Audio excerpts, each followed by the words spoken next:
चलो भाई इंट्रो छोड़ते हैं, सीधा टॉपिक की बात करते हैं। आज का हमारा टॉपिक है सुपरमैन। क्या है सुपरमैन? क्या कर सकता है सुपरमैन? क्यों है सुपरमैन? हमें सुपरमैन क्या हेल्प कर सकता है? क्यों हर एक मैन या वुमन को सुपरमैन बनना चाहिए? यहाँ जो हम सुपरमैन की बात कर रहे हैं वो सुपरमैन जो मारधाड़ करता है, सब तोड़ देता है, उड़ता है, आँखों से लेजर बार निकालता है, उसकी बात कतई नहीं चल रही। यहाँ बात चल रही है जो नीचा ने कॉन्सेप्ट दिया, जर्मनी के जाने माने फिलोसोफर जिन्होंने कॉन्सेप्ट दिया सुपरमैन का, उसकी बात चल रही है। तो नीचा क्या कहते थे? नीचा के अकॉर्डिंग सुपरमैन और मैन में उतना ही फर्क है जितना कि एक बंदर और मैन में होता है। यानी कि मैन और सुपरमैन में इमोशनल लेवल पे, इंटेलेक्चुअल लेवल पे उतना ही फर्क है जितना फर्क एक मैन और बंदर में होता है। मतलब कि इतनी वाहवाही चल रही है सुपरमैन पे, तो बताइए भाई सुपरमैन है क्या? क्यों बनना चाहिए सबको सुपरमैन? डिटेल में बताइए। तो सुपरमैन वो है खुद का ही वर्जन 10 ईयर बाद का, वो है सुपरमैन। मतलब तुम जो हो अभी, उसके बाद का 10 ईयर्स का जो तुम ही हो, वो वर्जन सुपरमैन है, ऐसा नीचा ने कहा। तो मैंने नीचा को सवाल पूछा, क्वेश्चन पूछा, क्योंकि क्वेश्चन पूछना लाइफ में कुछ ज़्यादा ही ज़रूरी है। उससे हमारा माइंड डेवलप होगा। टॉपिक से ना भटकते हुए टॉपिक पे वापस आते हैं। तो नीचा को मैंने पूछा सवाल, भाई मैं बैठा रहूँ, माइंडलेस स्क्रॉलिंग करता रहूँ मोबाइल पे, पढ़ा रहूँ पूरा दिन, क्रोम पे कुछ भी देखता रहूँ टैब पे, तो क्या मैं 10 ईयर्स के बाद बन जाऊँगा सुपरमैन? वो गुस्सा हो गया भाई। उन्होंने कहा ऐसा नहीं होता भाई, सुपरमैन बनने के लिए स्ट्रेटेजी का उपयोग करना पड़ता है। तो तुम सुपरमैन नहीं बनोगे, कुछ भी करोगे। मतलब आप समझाइए कैसे बन सकते हैं सुपरमैन? तो सुपरमैन बनने के लिए अपने गोल को 10 ईयर्स बाद साकार हुआ ऐसा मान लो।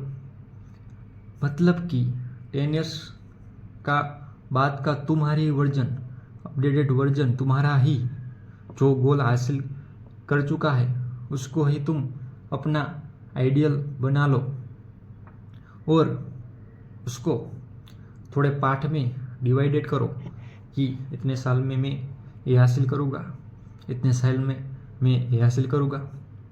मतलब 10 ईयर्स का आपका गोल है, उसको आपने अपना ही आइडियल मान लिया नीचा के अकॉर्डिंग, ठीक है। उसको 5 ईयर में डिवाइड करो, सॉरी, उसको 1 ईयर में डिवाइड करो, उसको 1 महीने में डिवाइड करो, उसको 1 दिन में डिवाइड करो, उसको 1 मिनट में डिवाइड करो, उसको 1 सेकंड में डिवाइड करो, सेकंड में डिवाइड हो गया। बाद में अब हर एक सेकंड, आने वाली हर एक सेकंड, वो जो 10 इयर्स वाला आपका फ्यूचर आइडियल है उसके ही अकॉर्डिंग आप काम करोगे। मतलब वो जो मांगता है कि इतनी मेहनत मांगता है, यही तुम्हें करना पड़ेगा, तो वो तुम्हें करना पड़ेगा। एक सेकंड के बाद जो तुम करोगे वो तुम्हारा 10 इयर्स वाला फ्यूचर डिसाइड करेगा। ऐसा कहा नीचा ने। मतलब कुछ भी करेंगे हम तो नहीं चलेगा, तो तुम सुपरमैन नहीं बन सकते। उसमें भी कंडीशन है, तो हम कंडीशन देखते हैं।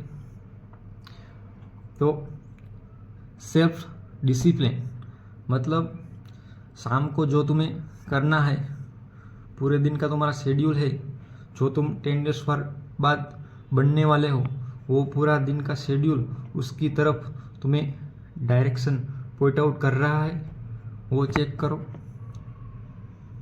वो देखो कि तुम कर रहे हो। सुबह 5 बजे की नीड है तो तुम जाग रहे हो, डेली तुम फॉलो कर रहे हो, ये देखना पड़ेगा, तभी तुम सुपरमैन बन पाओगे। बाद में सेल्फ ओवरकमिंग, यानी कि हम एक एग्जाम्पल के साथ समझेंगे कि कोई इंसान है कम सक्सेसफुल और एक ज़्यादा सक्सेसफुल मैन है। वो कम सक्सेसफुल वाला इंसान ज़्यादा सक्सेसफुल वाले इंसान से जलसी करता है।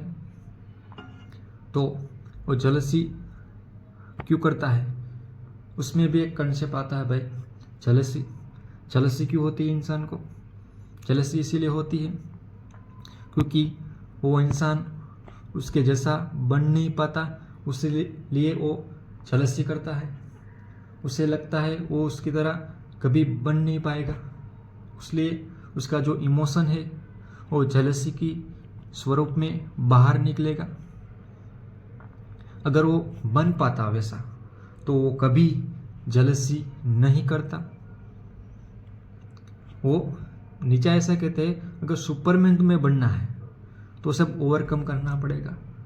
मतलब जलसी का नष्ट कर देना पड़ेगा, तुम्हें कॉन्फिडेंस लाना पड़ेगा कि तुम वो जो इंसान बन गया है वो तुम आसानी से बन सकते हो, इसलिए तुम्हें जलसी होगी ही नहीं। अगर तुम्हें मूवी देखना है तो तुम सोचो भाई 10 इयर्स वाला के बाद जो मैं बनने वाला हूँ, मेरा फ्यूचर जो मैं देखता हूँ, मैं हर एक कंट्री में घूम रहा हूँ, हर जगह में जा रहा हूँ, भाई वैसा मुझे बनना है तो मैं इस टाइम इस सेकंड पे ये कर रहा होगा, या मैं अपना काम कर रहा होगा वहाँ पहुँचने के लिए। ऐसा कहा नीचा ने। सुपरमैन भाई मूवी नहीं देखता है जब टाइम होता है तब देखता है, लेकिन काम के टाइम पे वो मूवी नहीं देखता भाई। वो फालतू चीज़ें पे ध्यान नहीं देता, वो गले पे जाके सुट्टा नहीं लगाता भाई। वो इंसान से डरता नहीं, उसमें फियर नहीं होता भाई। वो जानता है उसे अगला स्टेप क्या लेना है, वो सब पता होता है। वो थॉट एक्सपेरिमेंट में जाता है, थिंक करता है, क्वेश्चन पूछता है, डीप थॉट पे क्वेश्चन पूछता है, आंसर लेता है, बिलीफ सिस्टम बनाता है और आगे बढ़ता है भाई। फिर नीचा ने कहा उसे कंटिन्यूसली लर्निंग करनी पड़ेगी। मतलब हर एक सेकंड उसको बेटर बनता रहना पड़ेगा, अपने आप को अपडेट करता रहना पड़ेगा, अपडेट करता ही रहना पड़ेगा। मतलब तुम्हें ए हो, तुम मेन हो, अभी ए हो, तुम्हें बी तक पहुंचना है, मतलब सुपरमैन तक पहुंचना है, तो तुम्हें जो प्रोसेस हो रही है उसमें सफरिंग का उपयोग करके सुपरमैन बनना पड़ेगा। मतलब सफरिंग मतलब पेन को तुम्हें गले लगाना पड़ेगा, फिर उसको अपना दोस्त बना लो, फियर को, पेन को अपना जिगरी बना लो, बाद में तुम सुपरमैन बनोगे। पेन तुम्हें सिखाता है कि कैसे तुम उससे बाहर निकलोगे।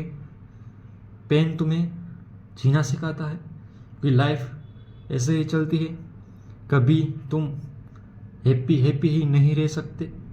लाइफ में उतार चढ़ाव चलते ही रहते हैं, वही है लाइफ। ऐसा कहा नीचा ने। वो अगला टॉपिक हो गया, वो हम किसी और लेक्चर में देखेंगे। अभी हम सुपरमैन की बात कर रहे हैं, ऐसे हम सुपरमैन बन सकते हैं। यानी कि हम अभी है उसको हम अपडेट करते जाए, उसका जो फाइनल वर्जन है वही है सुपरमैन। शॉर्ट बात में कहे तो वही है सुपरमैन, अपना बेस्ट सेल्फ, वही है सुपरमैन।